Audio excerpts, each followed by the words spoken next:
Okay, so again, good morning and welcome to Less Stuff and More Freedom. Linda Kusmer, our longtime friend at the Merowitz Center and a well-known interior design consultant, is going to help us better understand how our spaces and our decorating and our designing affects our psychology and how we feel in those spaces, short-term as well as long-term. And she's very generous with her time to come back and share her expertise. And welcome back to the Merowitz Center, Linda. Good morning, everyone. I really can't, I can't see me, so I don't know if I'm the one that's supposed to be talking. Yes, yes, Oh. you are up. You're up. Okay, so good morning. We're here today to talk about not downsizing. We're here to talk about living in our spaces and how they affect us. We all have that space that has too much stuff, and having too much stuff is a burden. What I want to do today is talk about that and then talk about our nice decorated spaces and how maybe that can be used in a better way or changed or refreshed, because we can change our accessories or thin out if there's too much of it, etc. So that's where we're going to be. And today, after a year of living in nice, simple, free space, because a year ago I downsized, I got rid of all my stuff and I moved to a condo. And I love the freedom of the open space. I kept the accessories and art that that was important to me, and now I get to really see and enjoy them. So it's really nice not to be burdened by all that extra stuff that I did not need. One of the things I will share, though, when you are changing and getting rid of things, I got to tell you a funny story. What happened was I had thought I had brought my water pitcher and my ice bucket with me. And when I went to look for it, I couldn't find it. And of all the zillions of stuff that I let go, it was just so weird that I cared about that. So I cared more about the water pitcher. I particularly liked and I'm talking about an everyday one, not a big deal crystal one, a nice glass, interesting shape one. So I made up my mind I was just going to have to find another water pitcher, but I wanted to find mine. So I went on a hunt, and I went to an antique mall first. And then I went to Goodwill, and sure enough, there was my water pitcher that I bought back for $1.68. So the message is, you're not all going to be as lucky as I am to find it, to buy it back. So just when you're getting rid of stuff, be mindful that there are some things that you might want to say, oh, I won't get rid of that. But most of it I got rid of, and I'm very happy about. So let's move on to a room that many of us have had or have now or have experienced. And we'll talk about how much stuff we don't need. Laura, would you put on that picture? Okay, hold on a second. Whoa.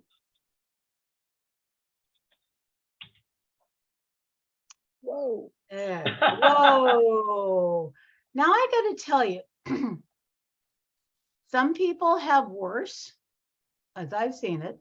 Some people have less. And in reality, this isn't as bad as many people I've seen. Over the 48 years of doing interior design, I've been taken to basements to search through things that we might use, family heirlooms. I have found over those years such wonderful items that we have taken out of these horrendous spaces. And for example, a chair. I said to a client, do you have anything, downstairs stored away that we should look at that may incorporate into the design? Sure enough, we go downstairs and there is this amazing antique chair, all wood carved, body with upholstered back and seat. And I said, well, wow, what is this? Oh, it's just been in the family and it's been in the basement for I don't know how long and everything. I said, well, we're going to use it. Oh, no, we can't use that old thing. Well, I brought it up, reupholstered it in contemporary fabric, put it in her foyer, and it was a piece of conversation every time someone came into her house, and she loved it.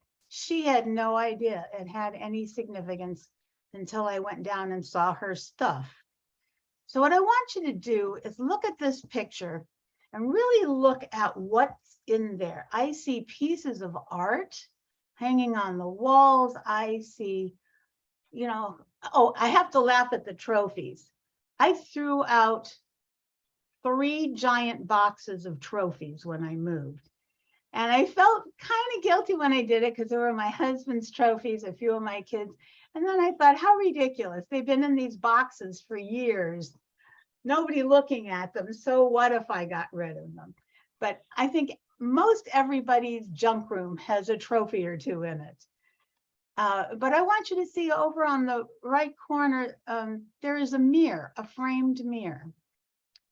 I'm looking at this room full of junk and stuff, and I'm thinking, wow, if they would dig through here, the things that they could find that would be beautiful, like for example, the mirror, the frame could be refinished. It could be turned into whatever you can imagine just by painting the frame or whatever.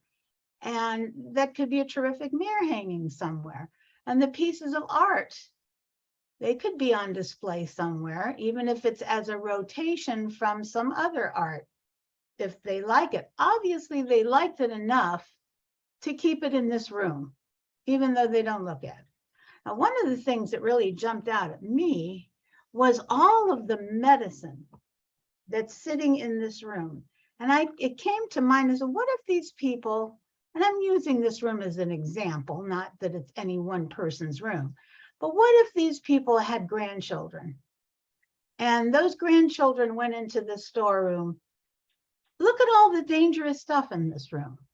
So you have to think about what it is that you're storing and what it is that could happen from all this stuff you don't need that you're storing.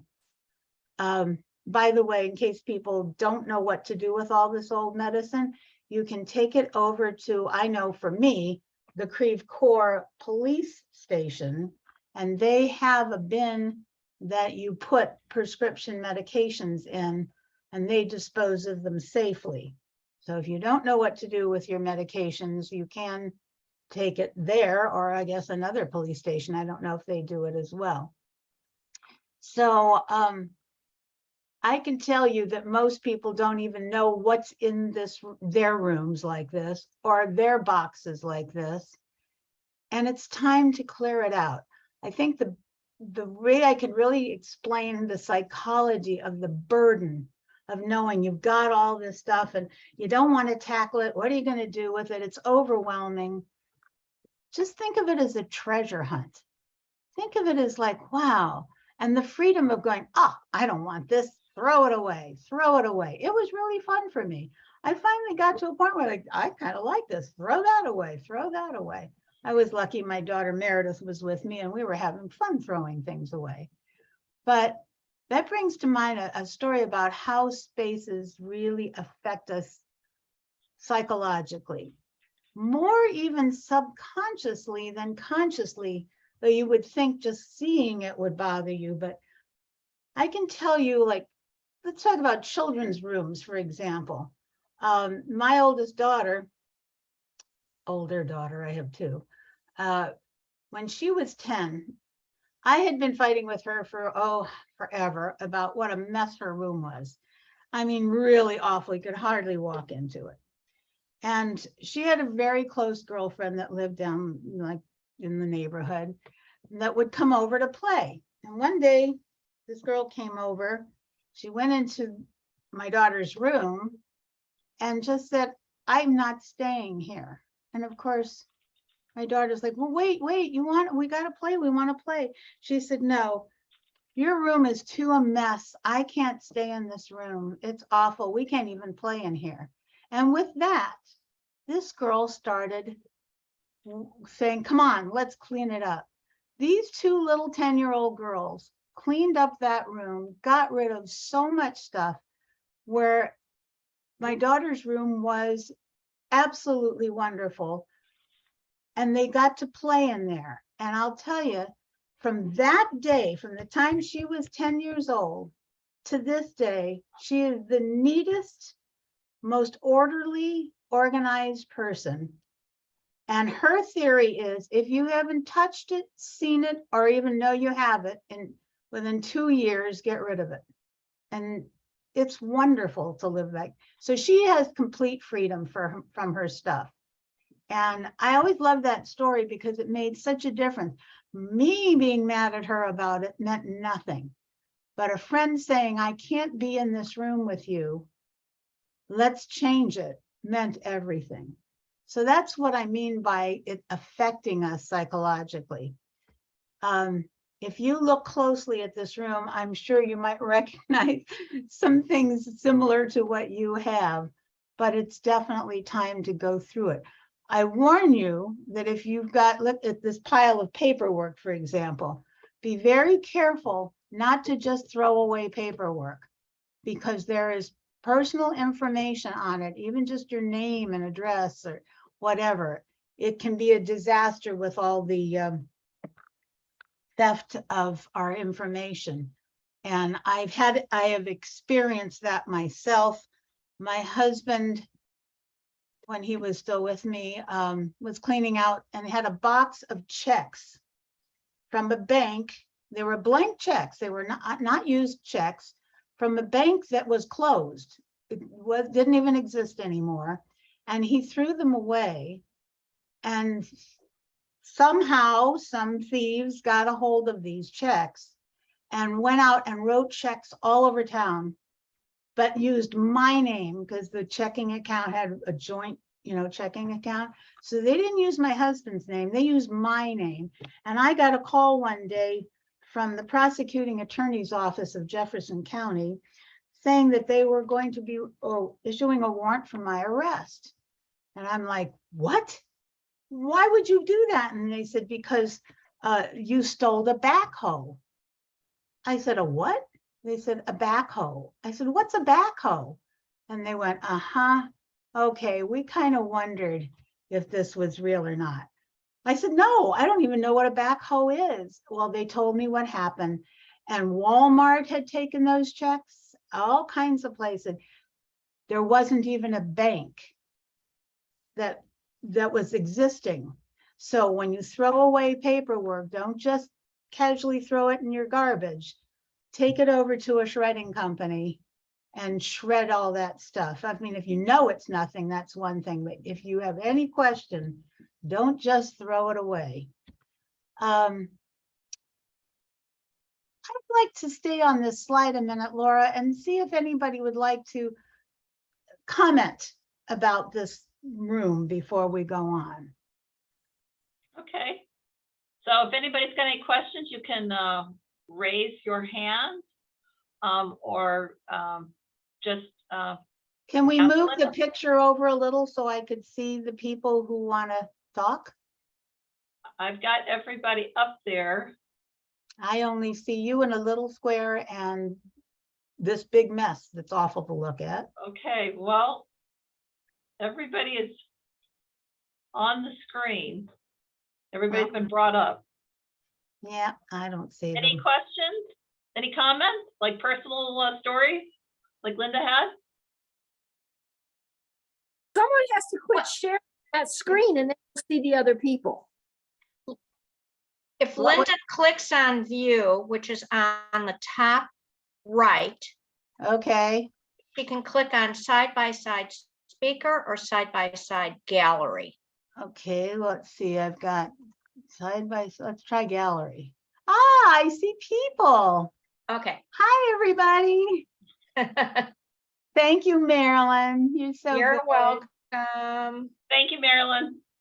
Does anybody want to talk about, do you have a room like this? Anybody or similar? God, no, I downsized too. Well, if none of you have a room like this or similar, congratulations to you all, because I know I had something similar before I moved. Not quite like this, but really pretty awful. So, Well, I do have to modify that. In my garage, I have a storage shed that's a little, like the size of a big box kind of storage shed that is so filled with junk that I don't even want to go into it. I'm sure the mice have gotten to it. And I'm going to leave that one to my kids one day. I haven't even done that. I am so determined not to end up back at that same mess that I'm being very, very careful what I put in the storeroom, and that I'm not just out buying, which is a little frustrating because, you know, it's kind of fun to go out and just buy, but I don't want to because I don't want to bring all that stuff back in.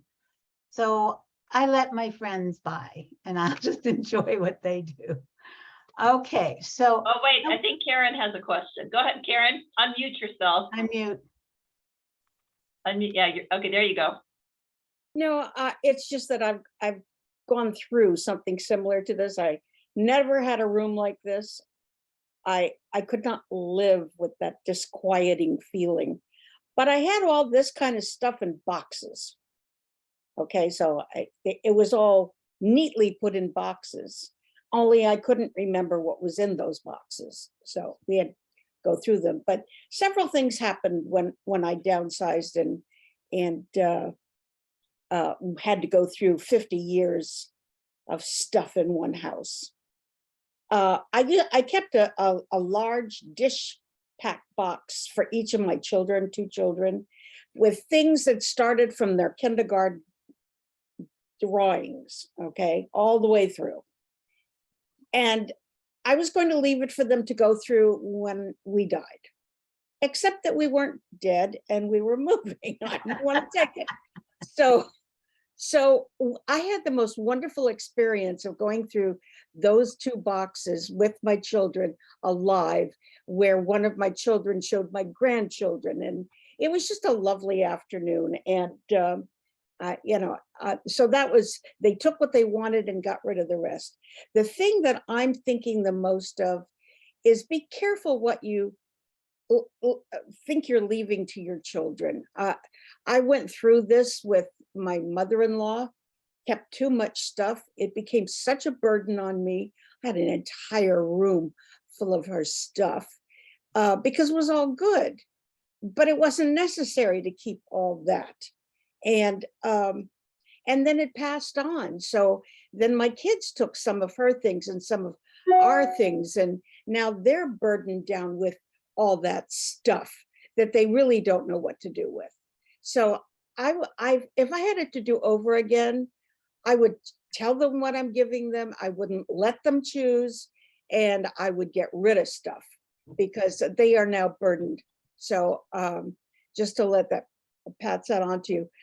One thing that I did that was very helpful was I had 3 piles. I had the get rid of pile, I had the maybe pile, and I had the take pile. Okay. Most of the maybe pile went into the get rid of pile, but some things were just harder to get rid of at the moment than other things. So, because this kind of a mess, if you don't break it down, it's overwhelming just to look at it. You can't think in terms of just doing this whole room in one day. You take a section and a section like that. So that's my suggestions. Oh, thank you. And the other thing that's important about this is this shows chaos, and we live in enough chaos. And just the burden of knowing that that chaos is sitting there. That's why I say you can find freedom by getting rid of it. And it doesn't mean that you're moving or downsizing. It just means you need to look around and see what is not needed anymore. As my daughter said, if you haven't touched it, seen it, or used it in 10 years, in 2 years, get rid of it.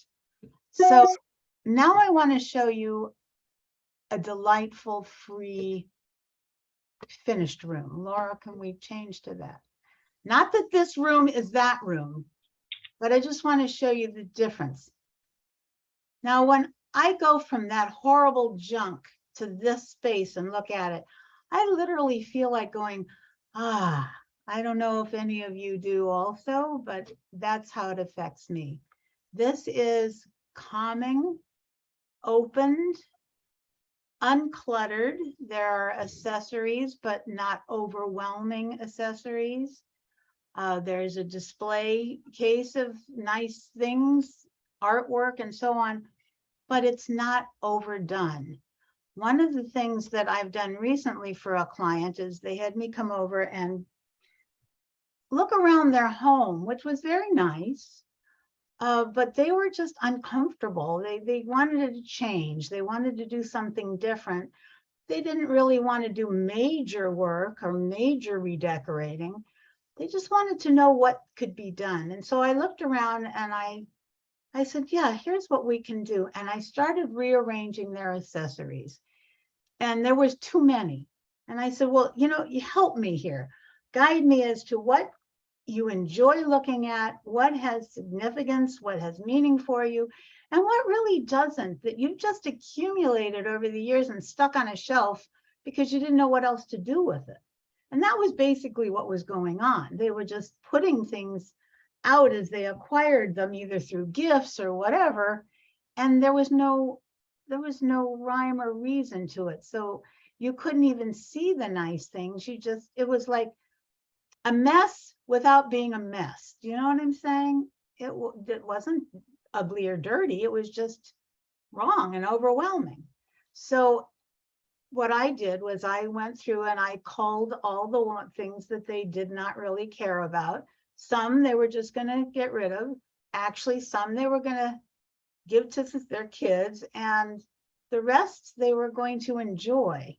And one of the things I said is, you can rotate your accessories. That way you get to see them afresh, and you can put the others away for a while and then, bring them out. It's kind of like if you want to do that fall, spring kind of thing, which is very nice. I do like that you can change your space for the seasons, and it does refresh your home, and it can be done without spending any money. It just can be done by being mindful of what you like and what makes you feel good and what makes your spaces feel calm and opened. And this is not a large space, but it doesn't have that overwhelming feeling because it's not cluttered. It's kept clean and nice and still interesting. So at this point, I would love to open this up for discussion. I would love some questions or just comments about what we've been looking at and talking about. So Linda, please join me. Linda, I was going to share or draw your attention to one of the messages in the chat box. It's from Susan. It says, the hardest part of clearing out messes like this is when your partner passes away and there's sentimental values that stop her or stop someone. So I thought maybe you might want to discuss how sentimental items are sometimes I would, tougher. because that's what happened to me. I mean, Right. I moved because my husband passed away. I didn't move right away. I stayed in the house for, I guess, almost 2 years. And yes, I went through a lot of things, but, of course I kept the things that were significant, but for me, they were small items, pieces of jewelry, photos, of course. But it wasn't like and I did not keep all of his gazillions of bowling trophies. Or bowling balls and that kind of stuff. So I really narrowed it down to the smaller items that were meaningful, even to the point where his watch, which is one of the kinds that, continuously go, you don't have batteries or anything. And he always would sit it on the nightstand on his side of the bed. It is still sitting on what I call his side on the nightstand. And that's just really meaningful to me. So it doesn't have to be large things, just pick the things that mean a lot to you. And of course, you know, he's with me all the time. I don't need a lot of stuff to have him with me, but something is important to me is having his watch on the nightstand. Takes Right. care of that for me. It's a I nice hope that story. was Thank you. helpful. Thank you. Does anyone else have any comments or questions? Any? Well, I see, is there George? another chat? Is there another chat one, Laura? Because I see a 2 on mine. Yeah, okay, so the comment was, it looks lovely, the second room, looks lovely, but lacking personal touches except for the dog pillows. So maybe explain the context of that room and why it's designed the way it is. Okay. Well, first of all, that's really great that you see that, because this actually happens to be a display at a retirement community. I was using it as an example because it wasn't cluttered, but it was accessorized. And I did this display. But I think it's wonderful that you saw that it didn't feel, you could not feel the person in this space. And that's really sharp. Whoever said that, that was really cool. But it still shows how clean lines and keeping things in balance is better than if there was just a whole bunch more. The difference would be, and that's what I really focus on. You see the accessories that are sitting there, they're mostly bowls and jars and things like that. That's because it's a display. Those things would be replaced by something that was meaningful to the person. And then once those personal things were in those places, it would have the warmth and personality of somebody living there. Thanks for bringing that out. That was really sharp. Yeah, that was nice, a lot of insight. Then Yeah. Linda has a question. She says, I have boxes of photos. I guess a lot of boxes of photos, doesn't say that, but any suggestions on how to manage a lot of Okay. probably old family photos, maybe friends, you know, going way back. So what I did, because I faced the same thing, not only did I have my photos, I had my mother-in-law's photos that were duplicates of mine, my mother's photos that was duplicates of mine. And then of course I had the really old photos. And the joy was that my daughter, my younger daughter, went through them with me. Just like Karen was saying, it was such a wonderful time. We got to laugh and we got to cry and we got to talk about the things as we were going through the photos, and that was great. But and for me, I could never bring myself to throw away a photo. I mean, forever I couldn't do it. Well, this time I could, and I just threw out boxes and boxes and boxes. I kept the ones that were significant. I kept of course, the old ones, the old family pictures, but I really, there's ways to do it. Like, well, Marilyn just popped up and said digitalized. Yes, that's Right. one good way that you can do it. And so I just kept, not a lot, a few, and my daughter took some to her house. So photos are just overwhelming. And now, of course, you can digitalize and you can have them in a cloud and all that kind of stuff, which is nice. So we don't end up with this overwhelming boxes. Sometimes the hard part is identifying everybody who's in the photos, because you know who they are, Yes. but you know, your next generation may not recognize those faces. But you know what's fun? If you're a person who likes to do the ancestry thing, then that could trigger you getting into a lot of research for your ancestry by, you know, because they say you can send, I think, I don't do it, so I'm not sure I know what I'm talking about, but I thought they said something about you could send a photo in and they could research from there. I'm not positive. Others may know way more. I think Karen has a question. Go ahead, Karen. No, I just, we threw out a box of really ancient photos with donkeys and carts. And it's like, my we're God. never going to know who these people are. And later I found out that they would have been able to research it because of the clothes they were wearing and the type of cart that it was. So there's always something that people know how to do. Oh, okay, good. So there's also a question from Mindy. She says, I have a hard time knowing where to start. Friends say just pick a corner and start small, but that is still tough to do. What is your suggestion to get started? Mm. Yeah, well, that seems to be the number one problem. I know so many people, many of them my clients, would go down there, they stood and stared at the space and went, okay, I'll do it another time. Yeah, another time is now. That's first of all. And once you actually just pick that first item up, you'll find that you will get motivated to keep going. And like, I think Karen made a good point where she said she had piles, like, definitely throw away, I'll consider it, and I have to keep. So if you get yourself 3 boxes and start that way, it's easy because you can just toss whatever it is into each one of those boxes. Then later on, you go back to the I'm not sure's and hopefully go to the get rid of them's. The only thing you can do is start, and it's not going to go away. So just do it, like, what is it? Who is it that says that? Just do it. Some ad, I don't know. Anyway, just do it. Karen has another comment or question. Go ahead. No, it's just that I would suggest to please try not to do this alone.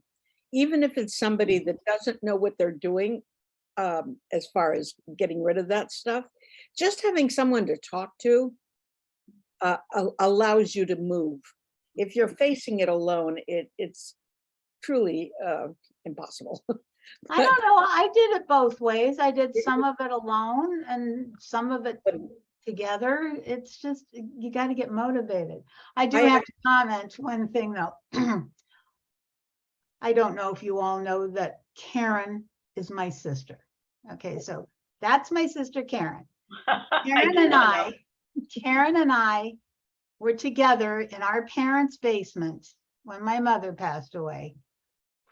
I swear it was like a month. It was 6 weeks. 6 weeks. Oh my gosh.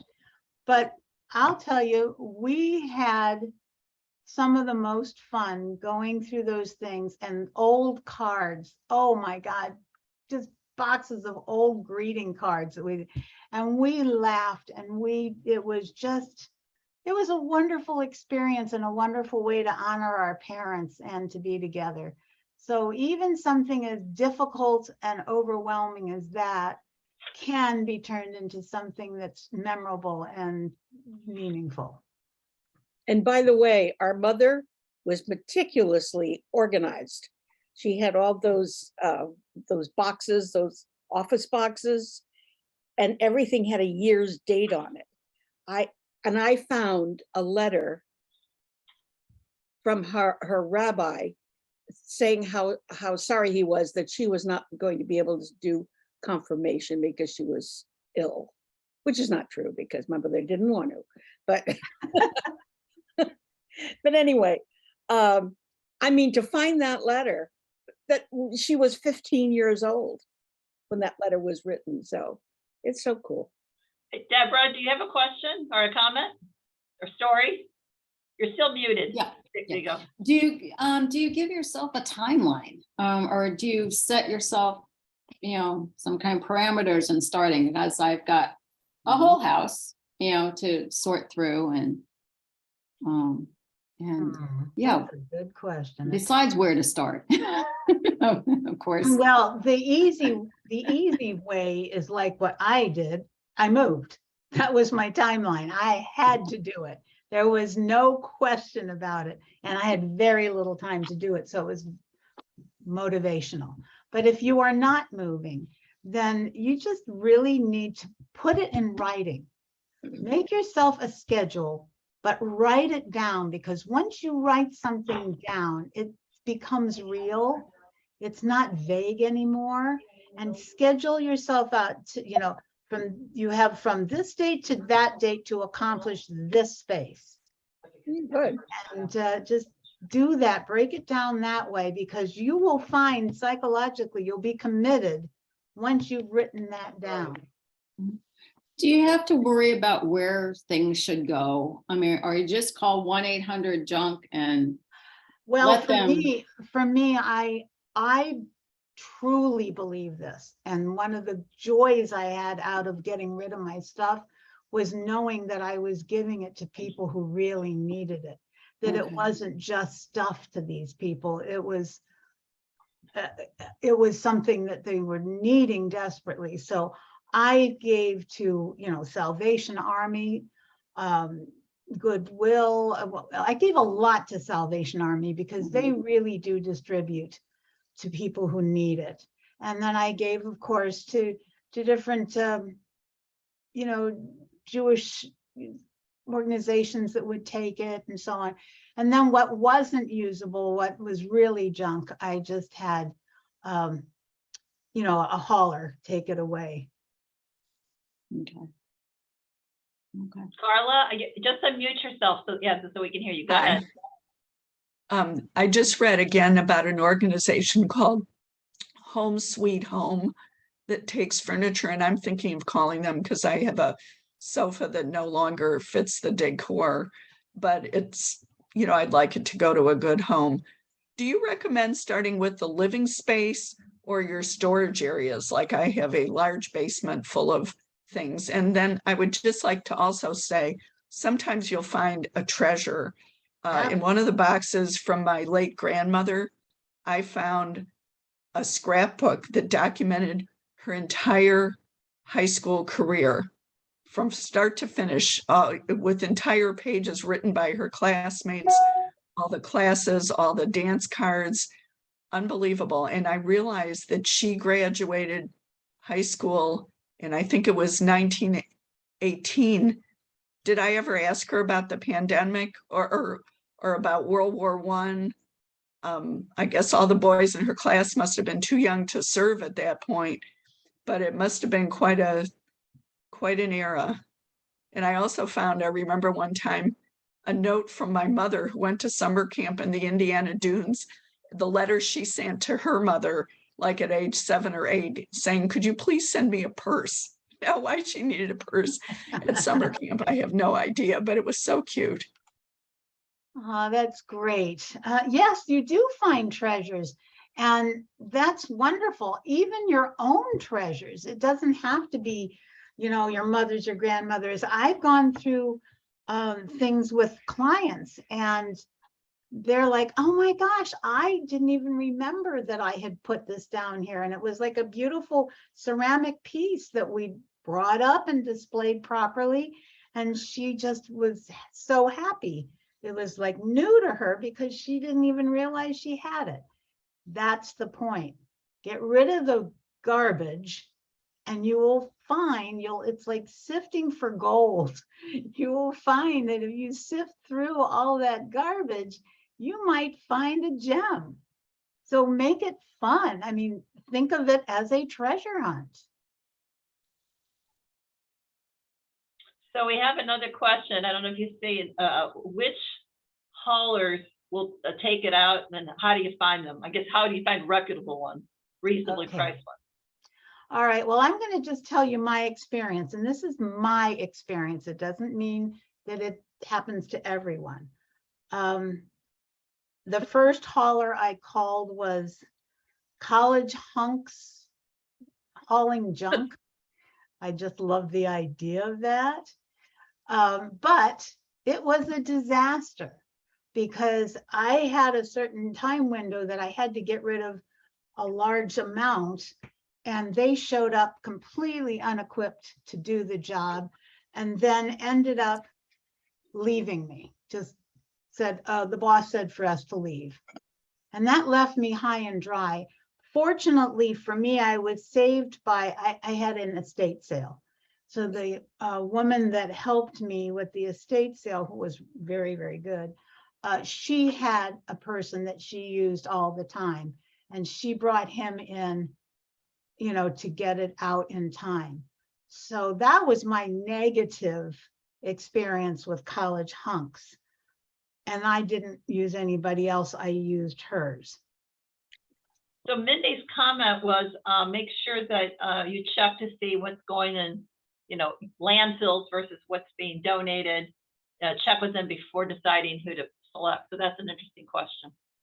Well, Salvation Army will pick up.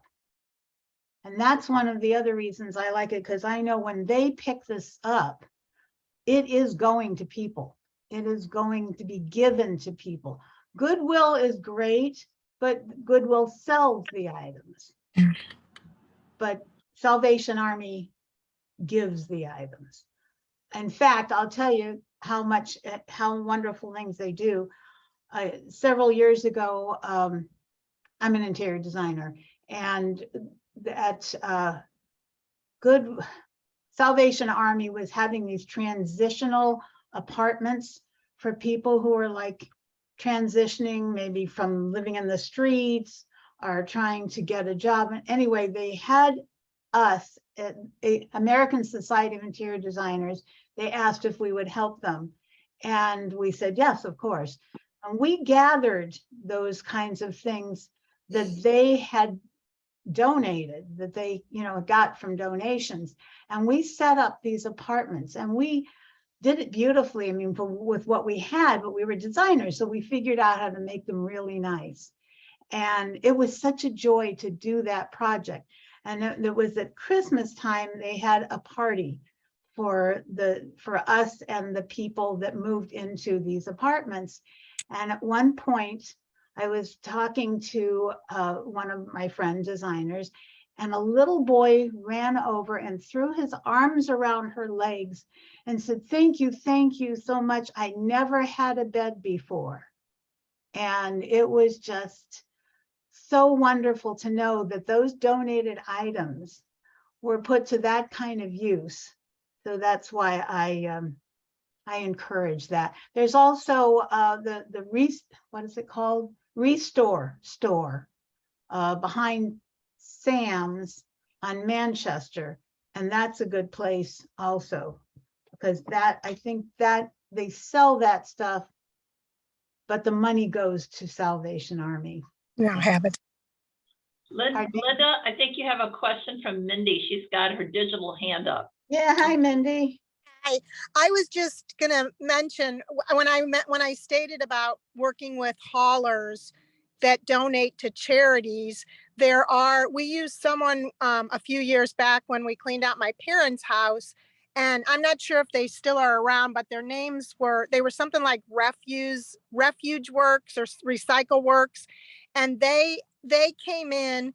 And when they loaded up, it was kind of like, 1-800-JUNK, but when they loaded up their truck, they had one side for items. At the time, they were partnering with Habitat for Humanity. So they had one side that was going to Habitat people and homes and things like that. And the other side were true items that had to be trashed or whatever.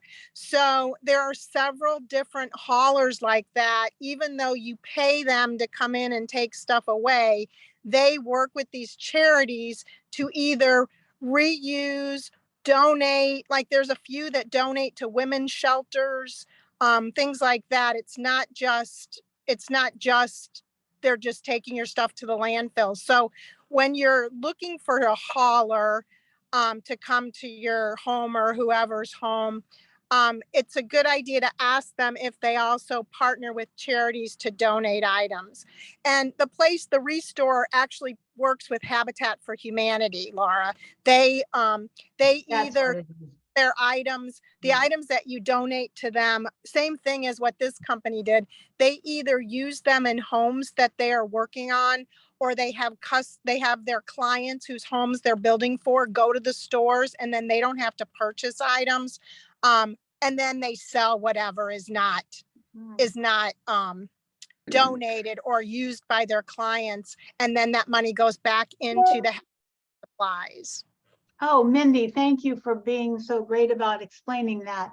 And Habitat for Humanity actually will also take even whole kitchen cabinets if they're really in good shape, because Right. when they're building these homes or redoing them, they will use that type of thing. I've done that with clients when I've remodeled their kitchens. We've called them and they've come and taken the good quality, you know, cabinetry and so on. Great. So any other questions or comments? Any stories, recommendations? Okay. So Okay. I want to, before we close with Linda, I just want to thank everybody for participating today. Laura, 1 second. Laura, I want to put that picture of that horrendous mess back on so that people can see it again and maybe get really motivated. When you look at that, you'll go, oh my gosh, I've got to get rid of this stuff. Okay, do you see that now? Yeah. Yes. Okay, so good. I just wanted to say thank you to everyone, and I also wanted to especially thank Linda Markowitz and Senior Colel for helping to promote and sponsor this program, because I think it's a really wonderful, you know, sense of community here and sharing these are very personal stories and feelings. And Linda, I think you've done a great job of helping all of us we've all been through this, or we're all going to be there if we're not already there. So thank you very much. And thank you, Laura, for helping me do this, because I couldn't do it without you. Thank you all for attending this. It was wonderful to have your support. Okay, thank you, everyone. And we'll do it again. Have a great day. Thanks. Bye-bye. Bye.